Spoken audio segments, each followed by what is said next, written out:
like there's no tomorrow. Welcome to the BingKing podcast. Okay. How's everyone doing? I have Tennessee here with me. What's up, How man? are you doing today? Good. Thanks for having me today. Yeah. Today. This is the second time that Yeah. you've come on. Sorry about last time. Let's talk about the fitness industry. Okay, let's get right into it. How did you get into fitness in China? Yeah, I got into it very randomly. That I had a good friend of mine who was working in the same industry as me at that time, which was like events and marketing. And we were just having drinks one time, and she was telling me, "Hey, I actually do this really fun thing on the weekends, which is I do just like part-time group class coaching." I was like, "What do you mean?" She goes, "Yeah, like there's a studio, and I just go every weekend and I teach a group class, like 3 or 4 classes a weekend. It's like good extra cash." And I was like, that sounds interesting. And what year was this? This is back in 2017. Okay. Yeah, and I was always really into fitness at that time in terms of just training myself, teaching myself a lot of the science behind training. I got way more into it as I got into China, actually. And I kind of thought maybe it's worth checking out. Like, I'm not really happy with my current job. It doesn't really feel like I'm going anywhere. So let me see what's going on. And she pointed me in the direction of doing this personal trainer course that was in Shanghai, run by the ACE, which is like right. American Council of Education Exercise. And they just did this weekend course. It was kind of like this, felt like going back to school. So I did like 4 months, every Saturday, Sunday, 8 hours a day, was like having textbooks and everything. But yeah, I studied that, passed the test, and quickly landed a job working at Z&B in a gym there. Wow. That was a while back, though. It was, yeah. What was the fitness industry like around that time? It was definitely at the beginning of like kind of this transition where still the commercial gyms, like Terra Wellness, Will's, Physical, these gyms still dominated, I would say, the general like zeitgeist of what people thought of as what is fitness, right? It's like lifting weights, bodybuilder, like that's kind of just all there is. Yeah. But what was happening at that time was Z&B brought this interesting approach where they really tried to just give people access to group classes, but a variety of group classes.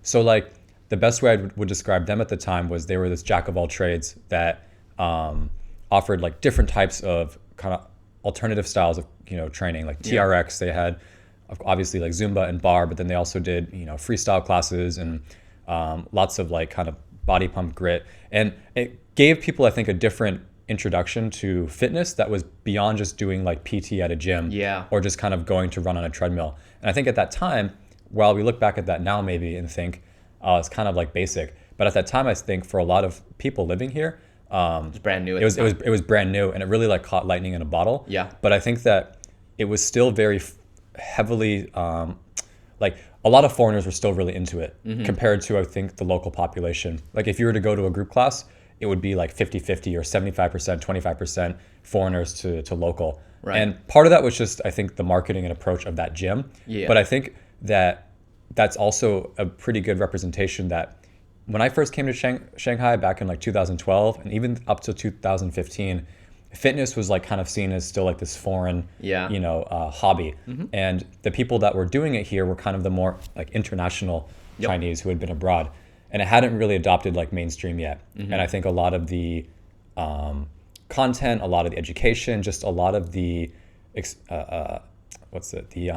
exposure to it was still like very dominated in foreign languages. And now it's completely shifted where it's completely been almost like adopted and run mainstream in the When do you Chinese. think it switched?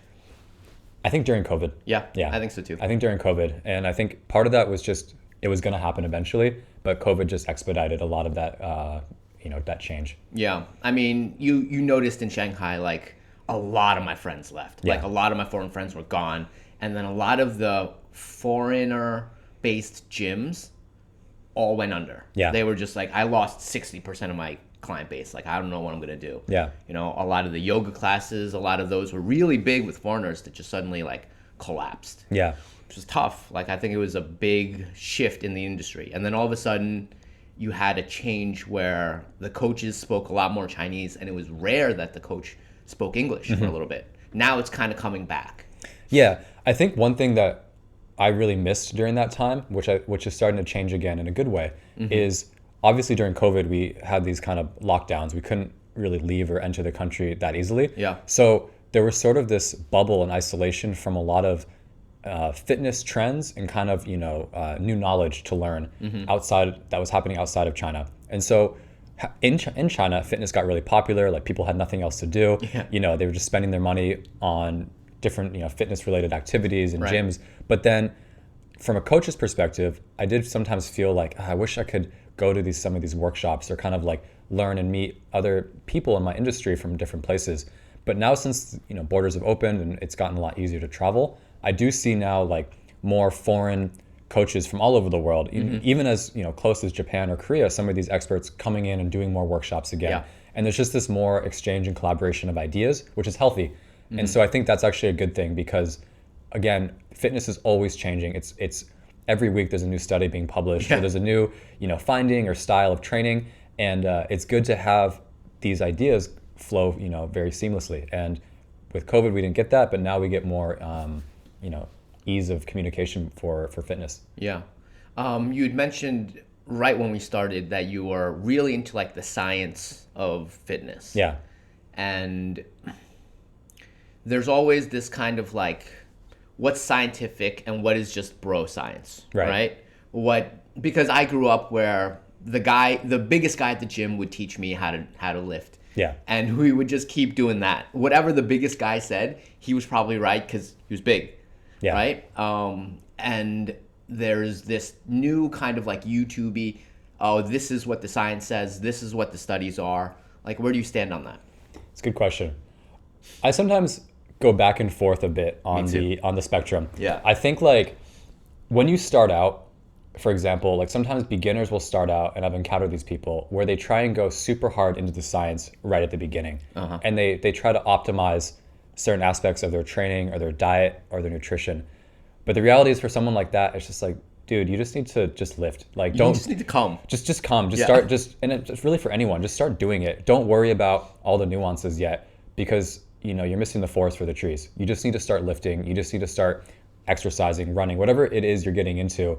Don't worry about the minutiae. It's like, just start it. Yeah. And then once you get some experience, then you can really begin to see where it is you need to improve and maybe dig a little bit deeper. And I think then, depending on whether it's the genetics, whether if you have injury issues, some people have just better genes and joints and body structures than others. Yeah. That's when you can really see, do I just go by feel, or do I have to take a more scientific approach? So like an example I'd give is for an easy analogy would be for like bodybuilding. I'm not a bodybuilder, but for people who have really great genetics, they don't need to really care about the science too much. I mean, of course, there's training cycles and there's specific types of training plans they need to follow, but they don't have to really worry about some of the details in terms of like specific time under tension, or how much rest time between sets, or different ranges of motion. They just kind of need to lift and they'll get bigger. Right. And that's just genetics, and they're lucky. But then some people do have to work harder just to get to that same level, and that's more of a case-by-case basis, and you don't really know who that's going to apply to until you personally come across that. Right. But I do think that it's good to have science, but I think that sometimes the other thing with science is it's a slippery slope, because science also changes and we learn new things. And so what was thought of as like true, the new breakthrough study, that whatever the new advancement was 3 or 4 years ago, could have already been refuted. Yeah. So I think you have to also just sometimes trust yourself a bit and do what feels good. And if you want to add some of these new techniques or methods and you think it works for you, that's great. But the most annoying answer in the reality with fitness is that what works for one person doesn't work for another. Yeah. And so it's so unique, or based on the individual, for a lot of different variables, and there's only so much you can really change from the outside. I'm almost 100% with you. Yeah. My experience has always been, a lot of my fitness is from swimming. And I've been swimming since I was a kid. We were taught static stretching before, even during, and then sometimes after. Yeah. And static stretching has been, I guess, kind of frowned upon. It has, yeah. A lot of people are like, you should always warm up, kind of, I guess, move as you warm up, as opposed to hold on to the stretch for too long. Yeah. But I love static stretching. I think it gives me a lot of value, and I do it again right before I work out. You know, I'll warm up, I'll stretch, and then I'll stretch between sets. And then everyone's like, "Why are you stretching between sets?" Yeah. And I was like, it feels kind of good. Yeah. Like I am not looking to, you know, be super jacked. Like I don't need to push the most weight. I just want to stretch out my leg. Yeah. Before I get on, you know, like a squat. Yeah. And a lot of people will, you know, scream at me, this heresy. And I'm like, relax. Yeah. We're not trying to be Mr. Olympia here. Exactly. No, I'm with you. I also sometimes just love to, especially before a leg day, there's certain like my hips, my quads, my hamstrings, like there are parts of my body that are tight, and part of that's just chronic, part of it's being active all day. You just develop tightness. Yeah. And yeah, I do dynamic stretches. I do them before workout, but sometimes I also just will sit and hold a stretch for 30 to 45 seconds. Yeah. And the thing that I think people, this is where it gets really easy to sort of generalize a lot of these studies is, yes, it's true. If you're trying to take the top level Olympic athlete and you put them under the stretch, which I think these studies usually have them stretch for like 1.5 to 2 minutes or even longer, then yes, that reduces the muscle elasticity, and therefore their explosiveness and power is sort of reduced because they're too loose. But I think holding a stretch for 25, 30, 45 seconds is going to have negligible effect for most people. And most people aren't trying to hit a PR, you know, or perform out on the field, you know, at max effort and trying to get every competitive edge they can. For the general person, most people are too stiff anyway, and spending 30 seconds in a deep squat hold or just stretching out your legs probably is going to help them because they're never going to do it anyway.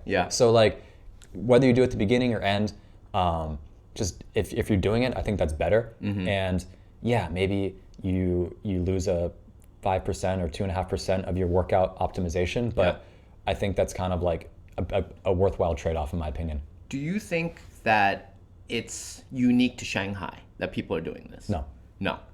You see this on fitness media all the time. You know, static stretching is killing your gains, or you know, reduce injury risk. You know, you want to stay pain-free. Don't stretch before you squat. And it's kind of like this, you know, sensationalist type of attention-grabbing headlines.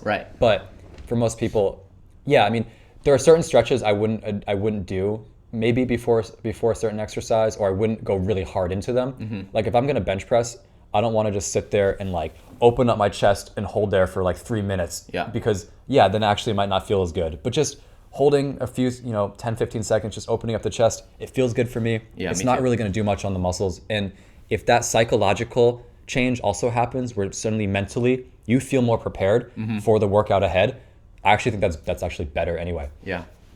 My point has always been that I think Shanghai and China as a whole is just very competitive. All the people want to get every single advantage that they can.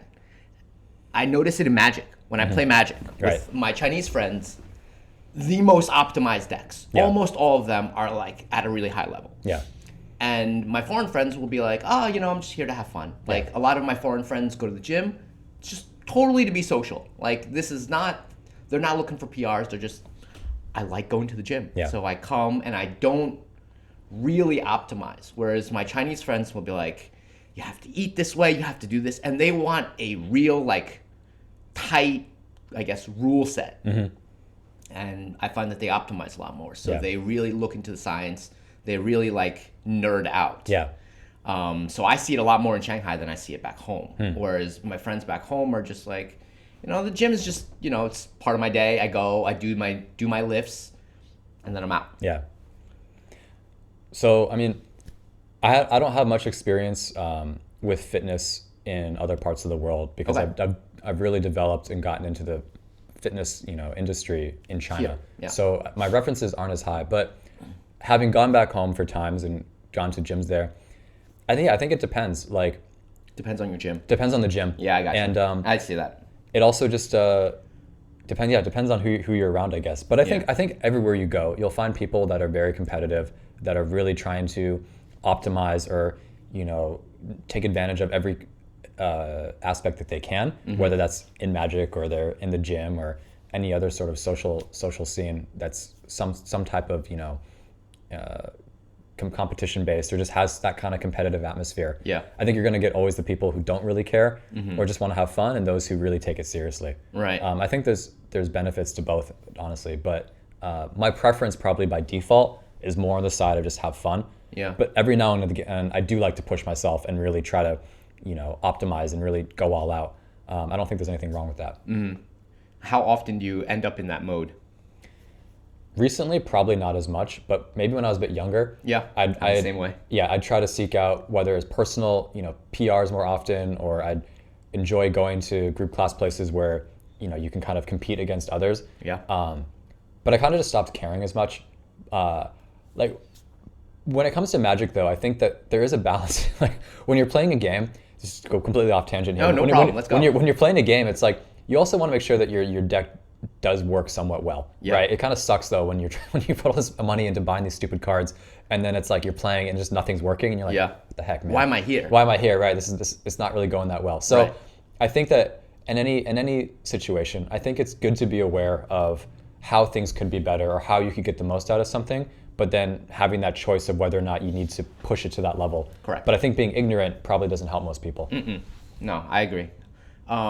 Which is why I'm always 50-50 on, I guess, the new age of like health tracker. Yeah. Like I have a lot of friends that wear an Aura ring or some sort of like fitness watch. I have friends that wear their, their strap across their chest. Yeah. Like they wear that every day. Yeah. And I fail to see the benefits of it most of the time, right? Like I swam all my life without a fitness tracker. Yeah. And I saw incredible, gains during that time. Why? Because I went every day. Like that was it. Like if you just swim every day, you're going to get better at swimming. Yeah. Like unless you're at the very top tier, do you really need all this data that this thing is giving you? Yeah, that's a good question. Again, I have two sort of conflicting views on it. Me too. On the one hand, I think if you have a specific goal and you need that help to try and reach that goal as efficiently as possible. For example, whether you're doing sort of a calorie deficit, or your doctor said you need to move more, like you need to be hitting 10,000 steps a day. Sure. Which is kind of an arbitrary number, but actually it's a good target to get to for a lot of reasons.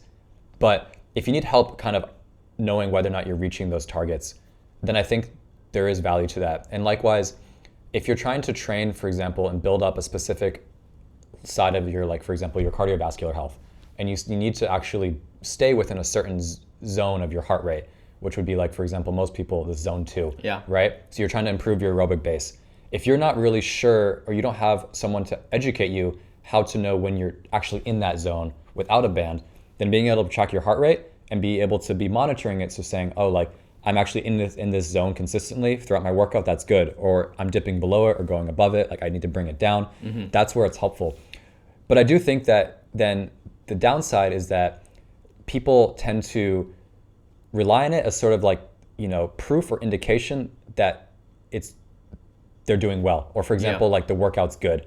And if a workout doesn't burn X amount of calories, it's no longer a good workout. Right. And this is what I see in gyms a lot here. And a trend I don't like that's happening right now is this obsession with burning as many calories as you can during the day for like as a competition. And what I've seen people do is they'll have these little groups and they compete to see like how many group classes can I go to a day and how many calories can I burn. Right. As if it's kind of like this badge of honor. Seeing how many calories you burn after a workout can be good if the goal of the workout is hit. But if you're doing like strength training, or you're doing mobility class, or you're doing just more of a recovery session, it's not about how many calories you burn. Yep. That doesn't mean the workout wasn't effective if it was low. It just means that the intensity wasn't high on your cardio level, but it might have great benefits in other areas. But people just kind of see like a binary, did I hit 500 calories burn? Nope, okay, that's a bad workout. Right. So I think in that way, I see that too. It's not good. And then to your other point, I think it also gets people a little bit out of touch with their body. That's my point. Yeah, and that people tend to rely on the data that they're being shown, which is telling them one thing, but maybe they don't feel as good, or maybe they think maybe they actually could be doing even better. But they sort of rely on this tool to tell them, whether they're on the right track or not. But I think there's an advantage too, and there's a necessity to being able to like listen to your body and just how you feel. Yeah. And that disconnect, I think, is growing, and that's maybe a concerning part. That's my big issue. I feel like you ask people, how'd that workout go? Yeah. And a bunch of people will look at their phone immediately and be like, oh, I think it went pretty well. I was like, yeah, but how do you feel? And a lot of people have just not talked to themselves after the workout. How do I feel after? Yeah. And I feel like I remember my coach asking us consistently, how do you feel this week? What did you do? How did you feel about your stroke? Did you benefit? Where are the pluses and where are the minuses? And I got that a lot when I was a kid from my coach, which is great. Yeah. And I don't think people like know anymore. Like they don't know if that was a good workout unless they look at their data. Yeah. And that interaction between you and your body, I think, is more important than any watch, any wearable can actually give you. Exactly. If you have the data and you're doing this and you can match the data to how you feel, I think that's ideal. Yeah. Right? You're also talking to yourself and you have the data to back up, oh, I felt like it was a good workout. The data matches that, we're good. Yeah. That's ideal. But I find that most people will only look at the data, and then the difficult part of self-reflection was as being left out. Yeah. That's my big problem with wearables now. Exactly. And I think the other thing too is that wearables tend to provide this sense that everyone should be aiming for the same targets, when in reality, everyone's body and also based on your gender or your biology is going to be different too. Yeah. And I see this a lot with, especially like females looking at men, compare like not in a bad way, but sometimes they'll do the same workout, and the female will look to the guy and say, "How many calories did you burn?" And the guy might say, you know, he's maybe 6'5", and he's like, "Yeah, I burned 800 calories on that workout." Right. That's actually pretty normal for the guy that big because their heart's bigger, they're pumping more oxygen. Like they have a ton more muscle. They have a ton more muscle mass that's consuming more energy. Right. And that same workout might have only burned 350 calories for the girl. Yeah. And she's like, how come I'm not burning enough? And Yeah. it's like, look at your size, number one. Number two, like you're not supposed to be burning that much. If you burned 800 calories on that workout, then you might be on the floor. You might be on the floor, and your body, like you might need, you might have a medical issue coming up. Right. So I think it's not that the numbers themselves are bad. It's that people don't actually have the education or the full picture of knowledge to really know how to interpret the data. Yeah. And that's just, I think unfortunate because the data can be very helpful, but it can also be misleading. Yeah, I didn't even think about that. Yeah. Like I've definitely competed in those online competitions, in those groups. Yeah. Where it was maybe 50-50 guys and girls, and the guys were just killing it, right? Because they get on a bike and they just go, and they more muscle mass, so you're gonna burn more calories. So it's much easier to win, right? And the girls are like, "Why am I losing?" And I never considered that it's just because you have less. Like that makes a lot more sense. Yeah, exactly. So fitness wearables, I think depending on how you're using the tech, it can be really helpful. Yeah. But again, it's learning, how to interpret and understand the data, and when maybe you just need to take it off and just like listen to yourself. Yeah.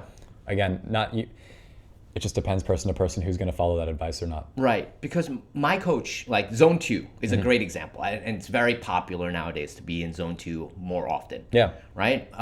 But he'd be like, hey, he would just talk to me. He'd be like, how you doing? And I'd be like, I'm doing okay, coach. Just keep moving. And he was like, all right, this guy's doing okay. Because you can talk to me while, in Zone right? 2, exactly. And so that was kind of, we didn't need like a watch to be like, oh, you're in Zone 2. Yeah. Your coach was just on you and be like, oh, he seems to be doing okay. Let's just eyeballing it and being like, okay. Yeah. And now everyone would just look at their watch or look at their heart rate. And I'm like, that's great.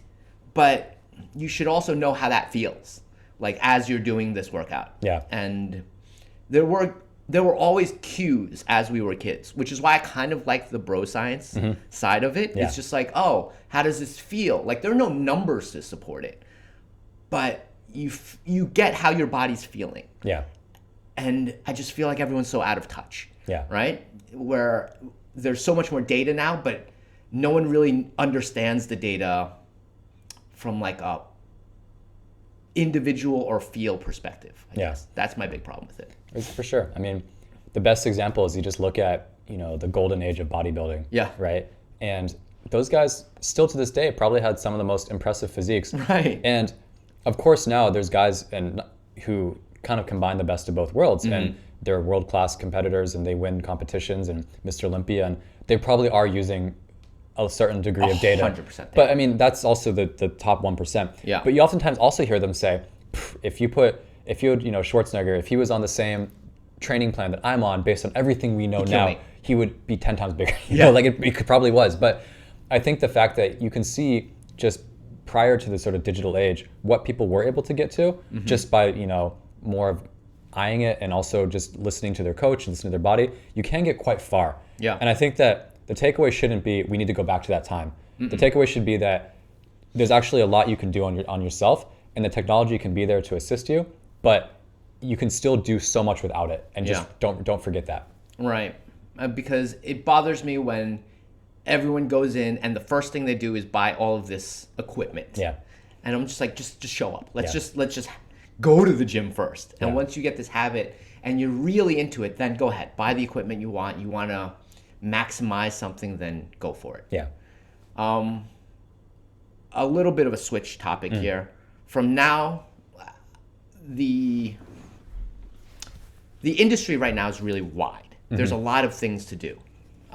Whether it's mobility, strength training, there are a bunch of like pillars now. Right. How do you choose and how do you mix and match for like a beginner? For beginner, I think that for most people, no matter your age, I actually think that resistance training is a really important foundation to have in your routine. And if you're a beginner, that might mean you should be spending maybe a couple extra days a week on it just to build up a foundation, because so many studies do show pretty much across the board that, having a certain level of muscle mass, bone density, joint stability is like directly correlated to, lifespan, to reducing chronic diseases, to avoiding heart failure, all these different health related issues can all come back to just actually having a very strong, foundation of strength. And I think for beginners, they actually should be prioritizing that. And I don't mean doing strength like in a cardio HIIT class. It really is pretty simple. Like, you just need to be able to do the basic foundation movements. Yeah. Squat, hinge, press, pull, carry, because these things do translate to everyday life. And so combining that, I think, just then with a way to develop a aerobic base is also important. So when you're starting off, it's actually not that complicated, but it might seem kind of boring. Right. But I think then, depending on, also mentally what makes you feel good, maybe as a beginner still, you'd want to add a day of yoga or some kind of just like Pilates into there, which I think is also good, because that gives you another challenge in terms of how to feel your body work in a different way. Yeah. And some people might build up some strength by doing yoga 2 or 3 times a week, and that's great too. Like, everyone's going to respond differently, but I think absolutely you need to be lifting weights to some level, whether that's 2 or 3 times a week, and then from there adding some other things in. That's my personal opinion as a strength coach. But as you get, I would say, past that beginner stage, and you get a more solid baseline of athleticism and just overall performance, and for the general population, then I think it's fine to start to mix and match and kind of do what makes you feel good. Yeah. Because once you build up strength, as long as you're using your body on a daily basis, you don't really lose it that much, as long as you're doing activities or fitness that is using it to some level. Yeah. So I think you kind of told me your example for yourself is, you still do resistance training, but it might just be like once a week. Once a week. But like, that's all you need then to compete at a personally meaningful level in your other, sports and interests, right? Whether that's jiu-jitsu or climbing or right, things like that. So for you, it's like you have that foundation though. And if you didn't have a foundation, you could do those other sports, but it might be really, really hard, and you might just give up because you might get injured. You might get injured too. Yeah. Yeah. So that's another good point. So I think just having a really strong foundation is crucial, and then it really just depends on what are your life goals. For me, I really get the reward, the mental satisfaction, and also the gratitude of going through the process and going through the struggle in the gym. Like, I really like lifting weights. I really like pushing myself there. That's kind of where I would spend most of my time. But over the last year, I've also recognized that I really need to probably improve certain parts of my other athleticism. I've always been very strong and quick and powerful, but like my endurance sucked. So this last year and a half, I've made a much more concerted effort to like improve my long distance running and cycling and endurance. So I've been adding those into my routines, and it takes away a little bit from the weight training. But I think overall, long term, it's a good choice. And then I also play like baseball on the weekends. So oh really? Yeah, that's during the fall and spring. So that's kind of my personal routine. And would I like to add other things in? Probably, yeah, sure. I mean, at this moment, maybe it doesn't fit my schedule very conveniently. But if I had a different schedule or lived somewhere else, maybe I would replace baseball with more like hiking or skiing or something like that, where it just really kind of depends on your environment. So I agree with that. Yeah. Although I might tell you that there's a lot of hiking around Shanghai. There is. Yeah. I've been going. I went for a while, like on a weekly basis. We'd take a bus out somewhere into like the area outside of Shanghai and just go for a day trip or go for a weekend. Yeah, I'm probably just being lazy. Yeah, I believe like that stuff is now super convenient and really helpful, I think, for most people. Yeah. Although I heard that in Shanghai, it's kind of going away because I heard that some of these groups now need a travel license, like a travel group license. Okay. Because some people got hurt during hikes. It could be, yeah. And so now they need like a travel license to say, hey, I'm also a travel agent and I take responsibility for these people. I see, which is something I worry about because I think there were a lot of good groups and then they all went away because there was this additional layer of bureaucracy that they need to go through. Yeah. Did you ever hit that with like a gym thing where, you know, they came down hard on a bunch of groups because someone got hurt or, you know, whatever? I mean, I think that, I think inevitably if there's ever going to be this group gathering of fitness related activity and then someone gets hurt, usually, you know, there's going to be some sort of bureaucratic litigation that follows. That just kind of seems to be the way things are. But I also think that regulation is good in some ways too, because it does mean that the people that are qualified to lead those activities, you know, can make sure that they actually know what they're doing. Sure. But when it's with friends who are just doing it for fun, they all kind of understand the risks. Yeah, it's kind of a bummer to have to have this sort of like extra step in the way. But with fitness related specifically, the one thing I can probably think of is just any sort of outdoor fitness activity. So like, I think there's still FitFam was huge. FitFam was huge, but I remember going to some of the workouts and like, oftentimes the organizer would have to change or like adjust the workout's location or the workout content last minute because suddenly they realized or they were told we couldn't do it at this place or we couldn't go here at that location. You know, you couldn't venture into that area. Right. And sometimes like police would kind of just come and like just kind of observe what's going on. It kind of just felt weird. And you know, I know for different reasons that crowd gatherings can be sort of this issue in China, but and I understand why. So it might just be the sort of reality of where we live that's just kind of an aspect that isn't going to be as easy to just sort of freestyle, if that makes sense. But outside of FitFam and sort of outdoor workouts, I can't really think of just like a crackdown on the industry that wasn't probably necessary.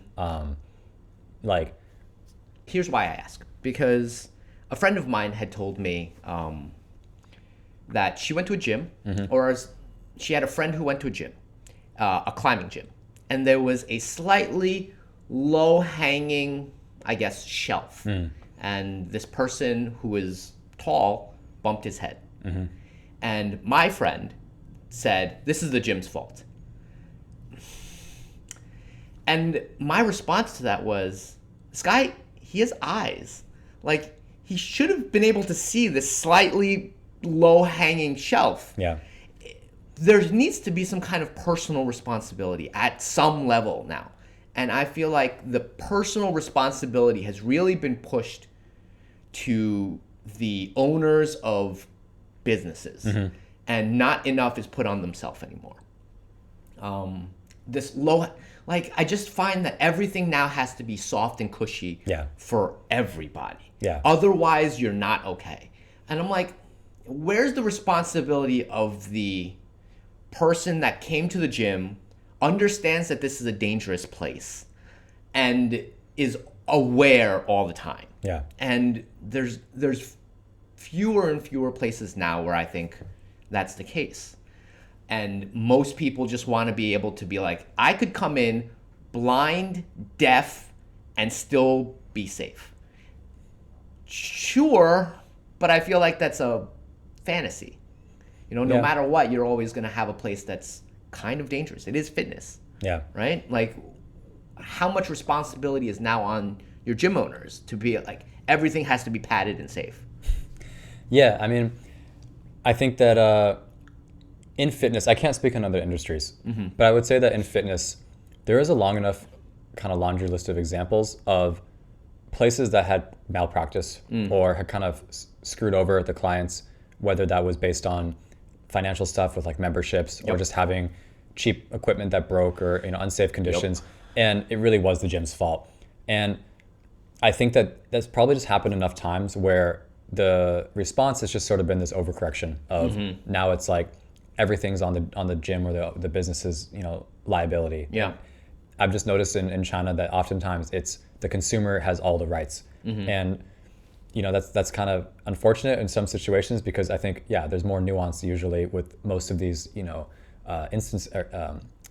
instances that kind of like develop or that pop up, but unfortunately that's just the way it is. But I wish that people would have more ability to sometimes just take the onus on themselves and just say, that was my bad, and not really go after the gym. But that's kind of because I see it now, and I blame a lot of it on cell phones. Right? I always find that everyone's just always on their phone. Yeah. And they expect either people to walk out of their way, like to avoid them because they're looking down, or just everything to be safe. And when they trip, they blame the object that they tripped on as opposed to blaming themselves. And it's shocking to me. I saw it recently. There was a courier, a DD, or what do you call it? A Kuai driver. Yeah. And he almost ran into one of the bikes on the street. And I understand there are a lot of bikes and they're often misplaced. And he almost ran into it. And he kind of swerved a little bit and got really scared. And instead of like being like, that was my fault, he got up, picked up the bike and just threw it into a bunch of other bikes. And I'm sure he had a bad day. Yeah. Right? He must have had a terrible day. I mean, I despise 99% of the time, I despise those bikes too. And I always kick them down if they I don't go out of my way to kick them down, but I've had times where they've gotten in my way, I've tripped on one, and I just turn around and just kick it because I'm like, screw this thing. Yeah. But I get it. But again, it's kind of an overreaction. Yeah. Yeah, I'm just like, dude, you kind of should have seen it. It's a big bike. Yep. Like, it's not like this little rock that maybe was very, kind of mixed in. You didn't really see it. The bike is bright yellow. Like, you should have been able to see it way down there. But he blamed the bike instead of being like, man, I should have seen that coming. Yeah. Right? And stuff like that drives me wild. Because he threw the bike, and I was actually a little scared. I thought he was going to throw it at me. And I was just like, there needs to be a little bit more ownership of you running into things or you tripping and falling. Like, you shouldn't blame the city. You shouldn't blame the sidewalk. Like, in some ways, you should be glad that there is a sidewalk. Yeah. Yeah. Like, otherwise it would just be all cars. So I see that in gyms. I see that in just society in general. And I worry that it's only going to get worse as people get more and more into their cell phone. Like, they're just not going to watch where they're going. Yeah. I mean, I catch myself sometimes doing it. Yeah. And then I put my phone away. And I do notice that most people, you walk down the street and probably 7 out of 10 people at least are just head down on their phone. Yeah. And I don't think it's unique to here. It's pretty much it's everywhere you go.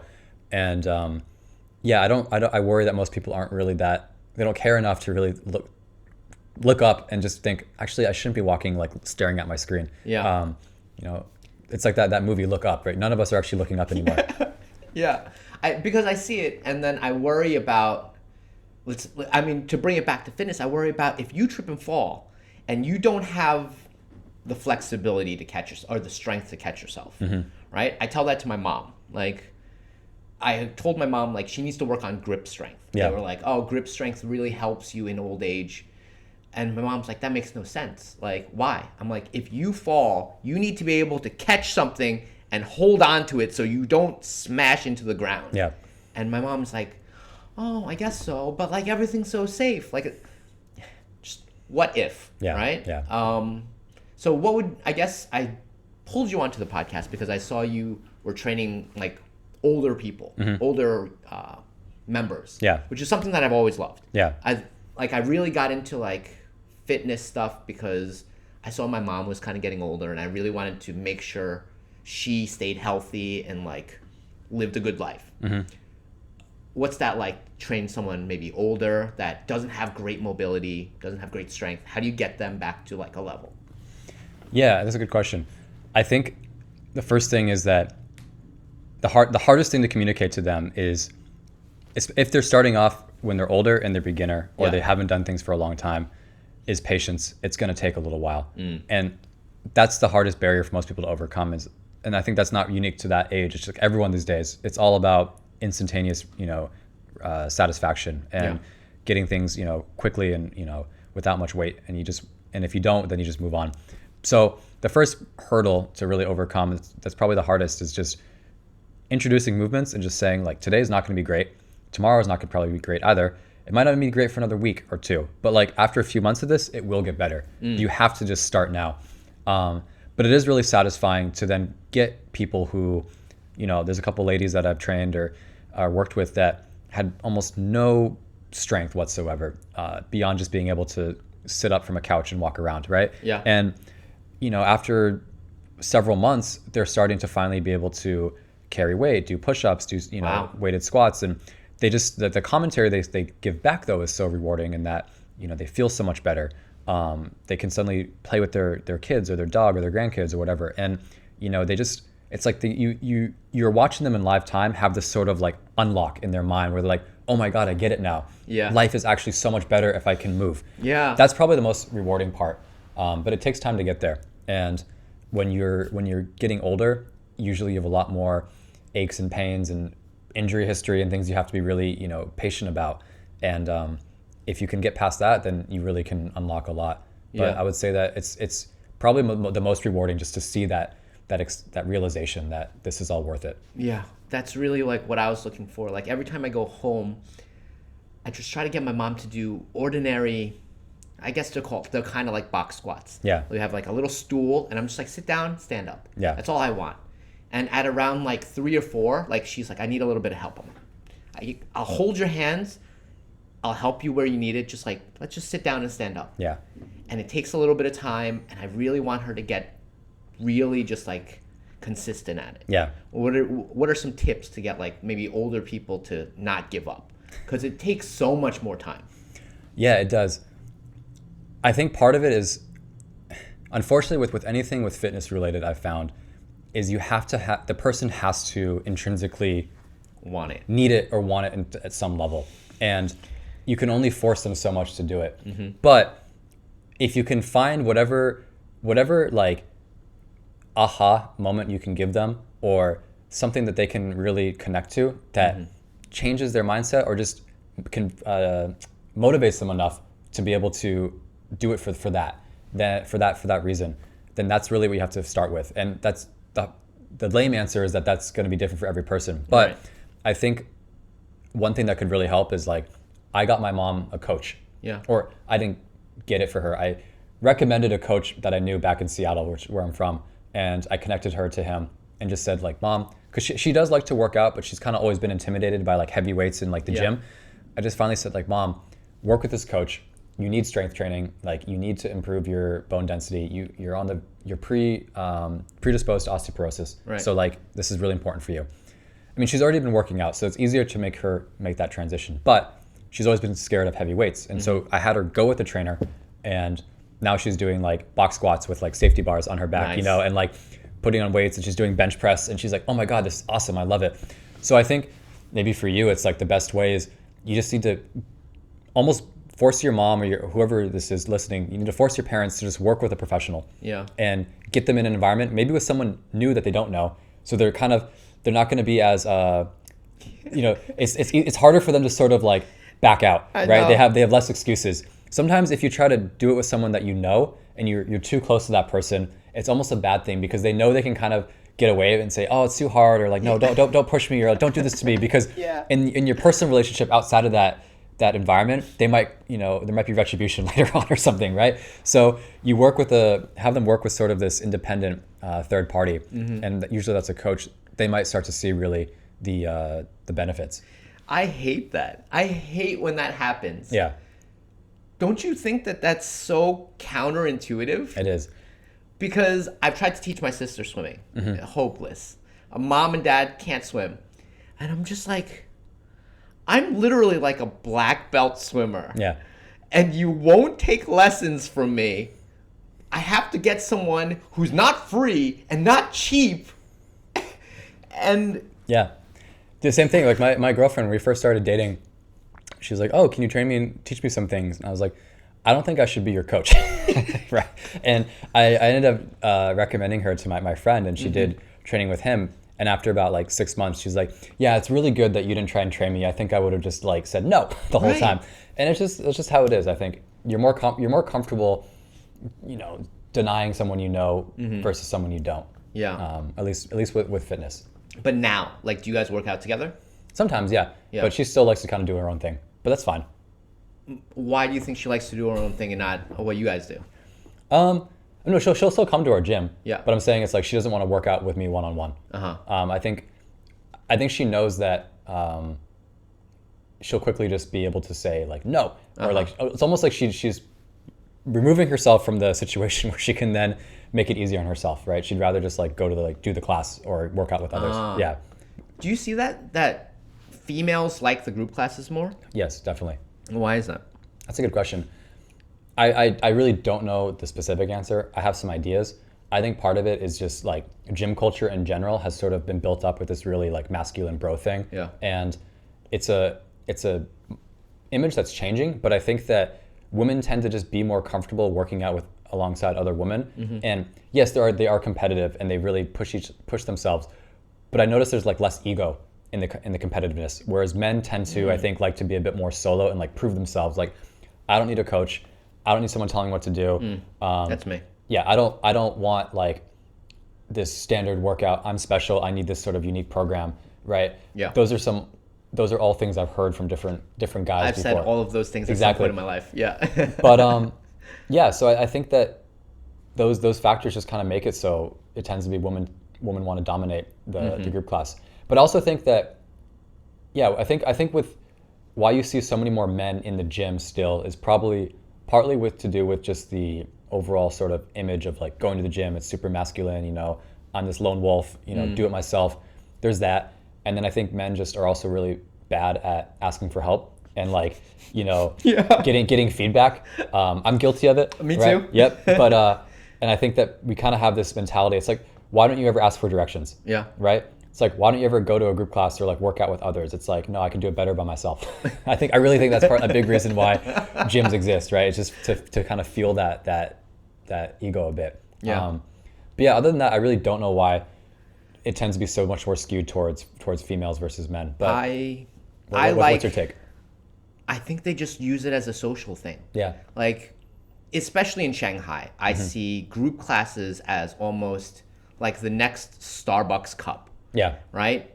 I went to yoga with my friends, and that's why they take a photo at the end, just to have something to post. And I feel like girls use that as like social status now. Like I went to Pure to take yoga, and I took a photo at Pure with the yoga coach. That's the new holding a Starbucks cup down the street. I feel like. Yeah.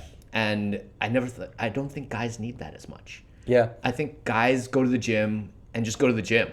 Like, their ego battles, it's a different ego battle, right? Yeah, it might be. I mean, it's funny because like at our studio, I'm terrible at like taking the group class photo afterwards. But everyone tells me like, oh, you need to do it more. And I actually think a lot of our customers, male and female, like it. But also, I know a lot of our female customers will be like, oh, I don't want to be in that photo. I hate group photos, and they'll just immediately leave the photo and go get changed. Like, I don't want to be part of that. So yeah, I think at least at our gym, we do have a good balance. There's people, and I don't have a problem with it, that like to work out to socialize. And a lot of them know each other. They hang out. It's kind of like a way for them to catch up and chit chat, and that's great. And then during the class, though, they work really hard, and they actually work harder than the guys, I think. And I think that's actually something I've noticed in group classes in general is you can push women really hard in group classes. Yeah. And there is science studies that show to different levels the recovery process or the recovery speed of women is actually faster than men. So for example, like during a workout, you do a circuit, the guy might need like 90 seconds, 2 minutes, 3 minutes to recover after a big circuit. After like 45 seconds, the woman's like, let's go, let's do it again. And you're like, no, you need to rest more. And they're like, no, let's go get it. And they just keep going and going and going. They're like machines. And it's funny because you put a guy through like the same circuit, and I've had so many guys come try our classes, and the first time through, they're dead. Yeah. They have to like sit down and quit. And whereas the ladies just keep going, even if they're not like strong in the sense of like, oh, they can't lift a lot of weight, they're like resilient. Yeah. And it's just interesting, that contrast too with group classes. I think it's the same as how many calories burned. Yeah. It's just that the guys are burning way more calories. There's so much more muscle. Their heart needs so much more oxygen. Yeah. That they need more time to recover. Whereas the girls, less so. Yeah. But I see that too. I've seen it in a lot of group classes where the girls are just like, let's power through this. And I'm like, guys, I need, give me a couple more seconds here. Yeah. I see that all the time. It's just a very funny phenomenon to like observe. Yeah. It makes me laugh too, especially when we've had some guys come in with like egos. Yeah. And then they're like, they're fucked after 10 minutes. Right? But that ego is so good for you. Like to hit their ego and then to be like, no, I'm coming back next week. Like I see that a lot. And I'm just like, that's fantastic. Because that didn't happen to me. My first time in jiu-jitsu, I got choked out by a guy not as tall as me. Yeah. And not as big as me. And I was just like, there's no way, right?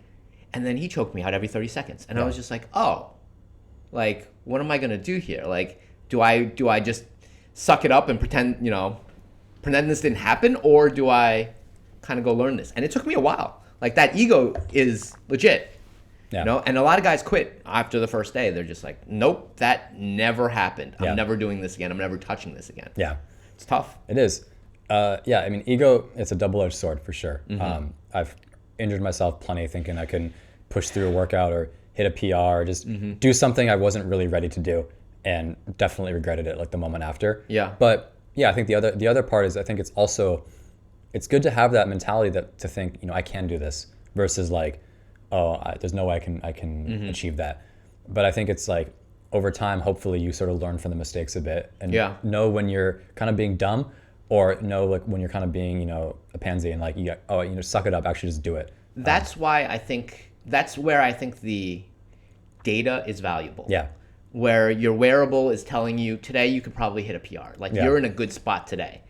And sometimes then you're like, all right, let's push it a little bit. Let's see. Yeah. Right? I think sometimes even, I don't know. It's iffy, but like I can see where the data is just like, go hard today. And your ego's there and everything lines up. Let's go. But I feel like without the data, I would hold myself back. And I would be like, I want to go for a PR today, but am I feeling great? I don't know. And then you sit there and you doubt yourself and then you don't go for it. Yeah. It's like, there's this famous powerlifter that no one on here is going to know who it is. But the point is, one thing that he said that always resonated with me was he would get under the bench, for example, on a bench press day. And he would just do a warm-up set of like 25 reps. And just based on how that warm-up set felt, if it didn't feel good, he's like, all right, I'm not benching today. Oh, wow. Because also he knew that if everything wasn't feeling good, then he wasn't going to perform at the level he knew he needed to in order to make progress. Now, he's at such an advanced level where to really make progress at his size, his sport, his athleticism, he needs to be able to hit certain numbers. Otherwise, it's kind of like it's not going to happen. He's not going to achieve a new PR. So for him, he needs to have all the right conditions in place. And part of that's because of part of it is in order to hit those numbers, but also it's part of like he knows that the amount of weight he's lifting is so heavy that if he's not mentally like ready for it, if his body's not feeling it, he might die.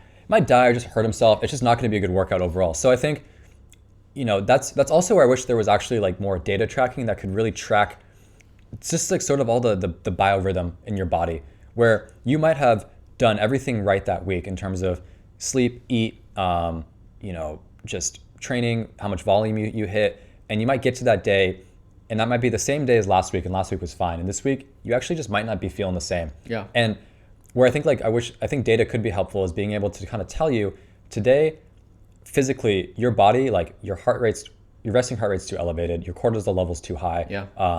You know, there's these factors that are gonna not allow you to actually have the best workout possible. So don't go 100%. Go at a sub-maximal level and like just do the workout, but know that it's not going to be your best, and that's okay. Because sometimes I think you hit the gym and you try and do a workout and you're like, why is this so hard today? Yeah. And you kind of try and push through it, and then it actually just feels worse. And I think like people sometimes think that every workout day is going to be the same and they should always be able to match last week or do better than last week. But the reality is that day to day, week to week, your body kind of fluctuates in its ability to recover and perform. But again, people don't really listen to their bodies, but also don't know how to act on that feeling or that sensation too. So therefore, data might be helpful to tell you, oh, some of these numbers are too low. Yeah. You should probably back off today.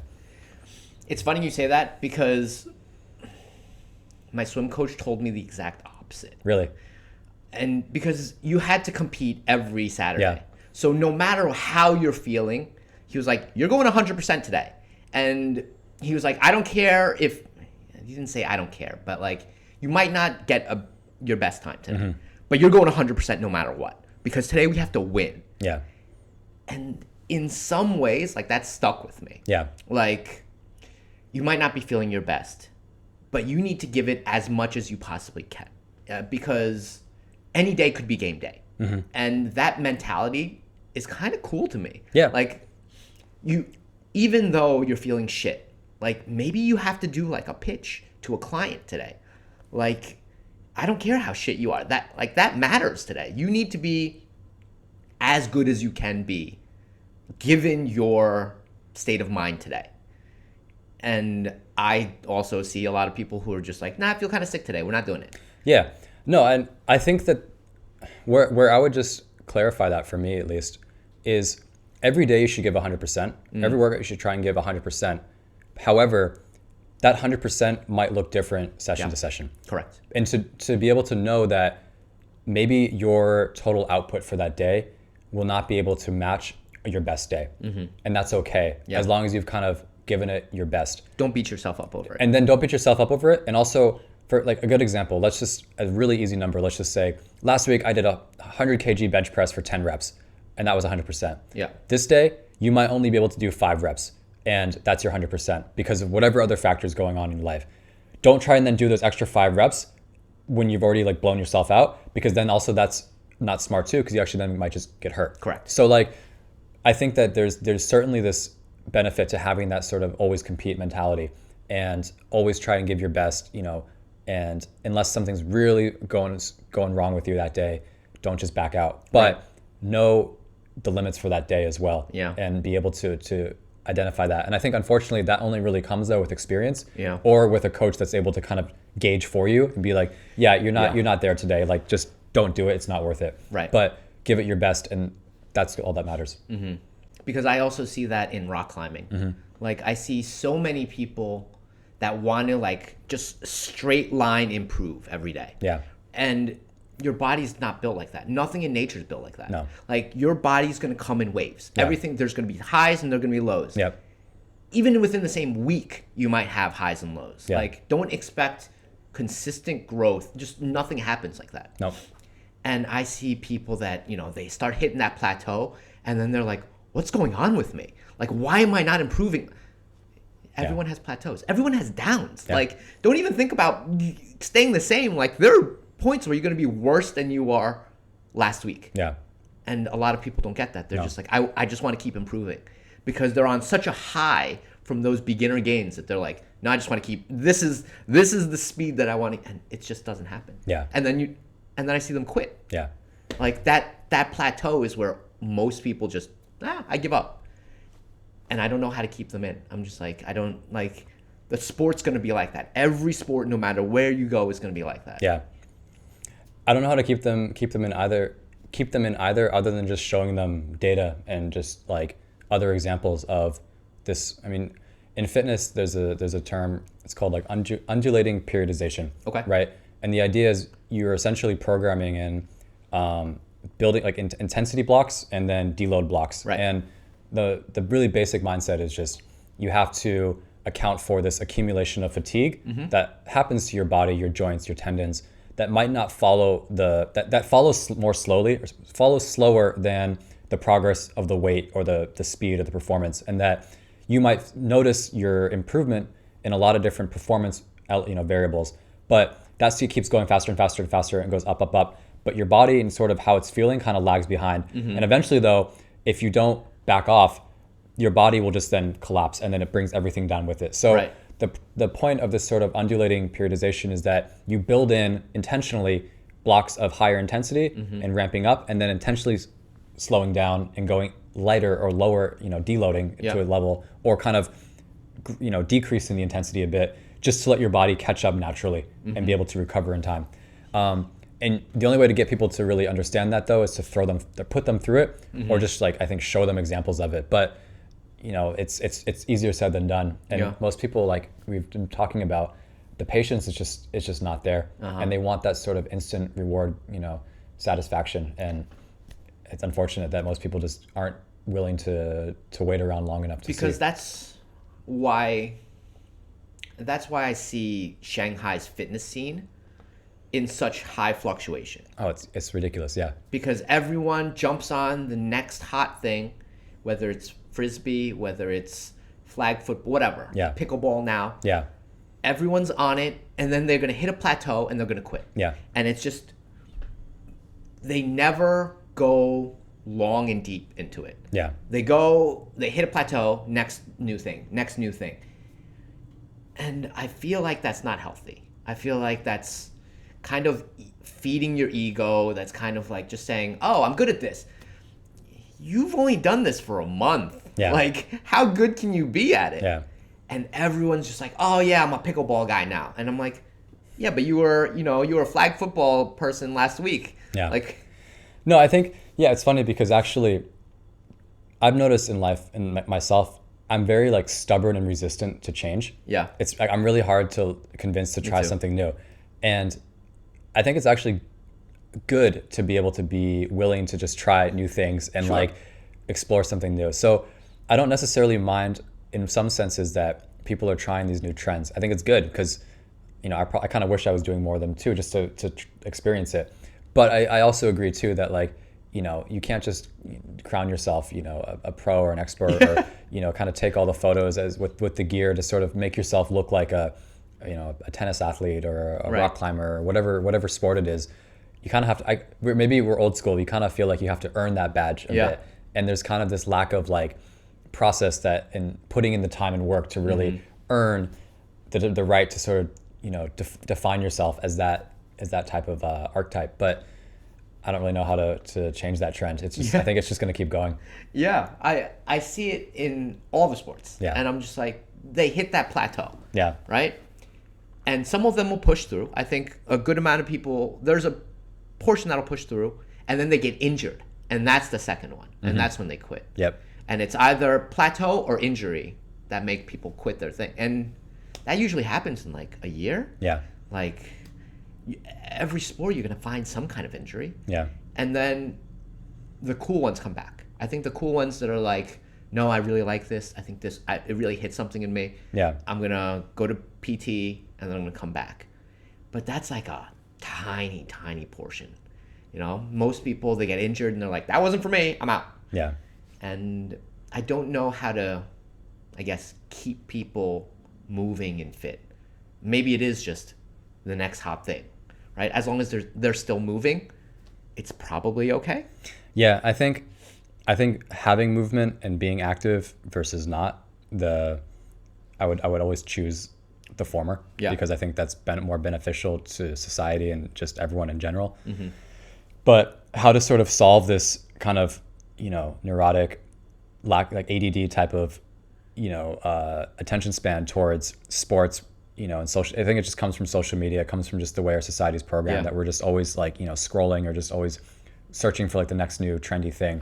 And whether that's on our phone or in real life, I don't know how that trend's going to develop or change, unfortunately. But I think it's better to have people moving around and being healthy versus not. So maybe take the win where you can, because 50 years ago, most people were not very active, and sports were kind of. I don't know. I mean, I should probably qualify that. 50 years ago, I think people were not active and appreciative of the sports and the sort of activities we play now in a way that makes them very mainstream and acceptable. I think the trend now, I mean, there's that new gym that came out, Change Pro. Yeah. And they're huge, right? They're humongous. They're pretty cheap. They're kind of going back to like really kind of like the physical kind of days. Yeah. What's your take on that? Because they're really trying to push this to the masses. They are. But I think the difference with them, and I don't know how this is going to work. I don't know either. It's TBD. But I think the difference is, in addition to their gym facility, which I haven't been inside, but it looks really cool. I mean, it looks very impressive. It's huge. It's got a lot of machines. It looks nice. It's good quality. Yep. That aside, I think what they're trying to build out too is they have an app, and I've downloaded and looked at the app, and it seems like on the app they're really trying to push sort of this all-in-one fitness portal. And so on the app you can have access to different training plans by like really famous fitness professionals and influencers from around the world. And I don't just mean like TikTok influencers. Like there's some pretty big name trainers, coaches, professionals who have a very professional and legitimate career distinguishment on that app. And you can get programs from them. There's videos, there's check-in videos, there's sort of track your progress, there's articles. They're kind of packaging the studio with sort of like a personal companion handbook almost that is, if you know how to use it, it's supposed to sort of aid your fitness journey. So that could be cool. And maybe that will actually be very helpful for a lot of people to really learn how to train themselves and actually make the most of their gym membership so that when they go, they know what they're doing. Yeah. But again, it depends on if this app can be adopted and they can get mass adoption of it. And I don't know if they will or not. I think that's their goal. I think that's why they've really gone big on these gyms and facilities, because they've invested a lot into the app as well. So it could really take off. I think probably in a year from now, we'll know a lot more clearly whether or not this was worked or not. I'll have you back in a year. Sounds good. And we'll see how it goes. Sounds good. All right. And that's it, folks. Cool. Again, thank you for coming. I You're really welcome. appreciate it. Thanks, man. And everyone go check out FitMonster. Yeah. So just quick intro, FitMonster, we're strength and conditioning studio. We focus mostly on small group training and personal training. And our classes are, 8 to 16 people. We teach you all the technique, how to get stronger, how to lift more safely, and how to not lift with an ego, I should say. And we got an awesome community, so come check us out. It's over on, what is it? Near Cages, correct? Yeah, we're right next door to Cages, over on Jiangning Road. And okay. Come over check us on out. Jiangning Road. Guys, go check it out. I'll put it in the description below. All right. Thanks, Bye.